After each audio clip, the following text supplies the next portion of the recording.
ఈ రోజు మనం కొన్ని విషయాల గురించైతే మాట్లాడుకోబోతున్నాం. అది ఏంటో కాదు. గతంలో చూసుకున్నట్లయితే 'రాధేశ్యామ్' ఆ తర్వాత వచ్చిన 'ఆదిపురుష్' ఎంతగా పెద్దగా ఫ్యాన్స్‌నైతే అట్రాక్ట్ చేయలేకపోయాయన్నమాట. సో, ఆ తర్వాత వచ్చింది 'సలార్'. 'సలార్' ఏ విధంగా ఆడింది అంటే ఒక లెవెల్ ఊచకోత కోసిందనే చెప్పుకోవచ్చు.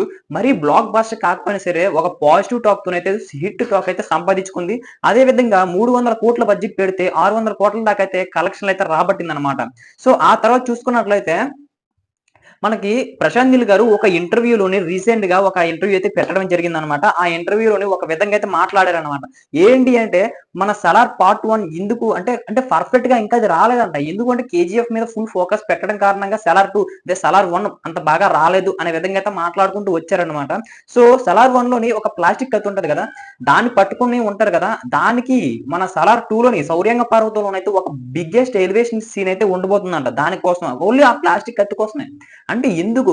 ఒక ప్లాస్టిక్ కత్తి పట్టుకున్నందుకు వాళ్ళ అమ్మ అంతలాగా తిడుతుంది కదా! ఒక వార్నింగ్ ఇచ్చి ఆ కత్తి లాగేసుకుంటుంది కదా చేతిలోంచి. సో, అంతలా ఏమి ఎక్స్‌పెక్ట్ పెట్టాడు. అంటే ఆ సీన్‌లో ఎందుకు అంత భయంకరంగా ఉంటుంది అంటే ఒక్కసారి ఇమాజిన్ చేసుకోండి. అక్కడ ఏ లెవెల్‌లోని లెవెల్‌లో ఊచకోత కోసాడనేసి.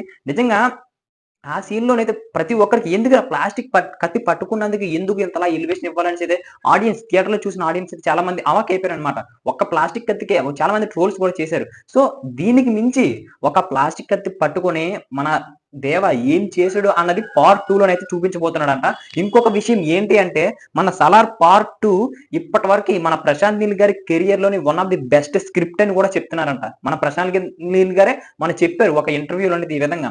ఇప్పటికొచ్చి అన్ని మూవీస్ చేసుకొచ్చాను. కానీ అన్నిన్ని మూవీ కంటే ఒక్క 'సలార్ పార్ట్ 2'నే నాకు చాలా ప్రత్యేకం. ఎందుకంటే నాకు ఇష్టంగా చాలా అందంగా రాసుకున్నాను. ఈ ఒక్కొక్క సీన్ మాత్రం థియేటర్ తగలపడిపోవడం గ్యారంటీ అనే విధంగా అయితే మాట్లాడుకుంటూ వచ్చారు. సో, ఈ విధంగా చూసుకున్నట్లయితే ఖచ్చితంగా సరే పార్ట్ 2లోని వేరే లెవెల్‌లో ఊచకోత ఉండబోతుందని ఇటు మన మాటల్లో చెప్పవసరం లేదు. ఖచ్చితంగా చూసి చెప్పేయాల్సిందే. ఎందుకంటే ప్రశాంత్ నీల్ గారి మూవీ చెప్పవసరం లేదు కదా ప్రత్యేకంగాన. సో మీరు ఈ మూవీ కోసం ఎంతలా వెయిట్ చేస్తున్నారు? గతంలో ఒక అప్డేట్ అయితే మన ముందుకు రావడం జరిగింది. ఎందుకంటే దసరా టైంలోనే షూటింగ్ స్టార్ట్ అవుతుంది 'సలార్ 2'కి అనే విధంగా మాట్లాడారు. సో అదంతా అఫీషియల్‌గా అయితే రాలేదు. ఈ విధంగా ఒక న్యూస్ మాత్రమే. అంటే నెటిజన్‌లు మాట్లాడుకున్న మాటలు మాత్రమే మనం చెప్పడం అయితే జరిగింది. సో ఇప్పుడు చూసుకున్నట్లయితే అఫీషియల్‌గా అయితే న్యూస్ అయితే రాలేదు. కాకపోతే ఈ న్యూస్ అఫీషియల్ అని మనకు తెలుస్తుందన్నమాట.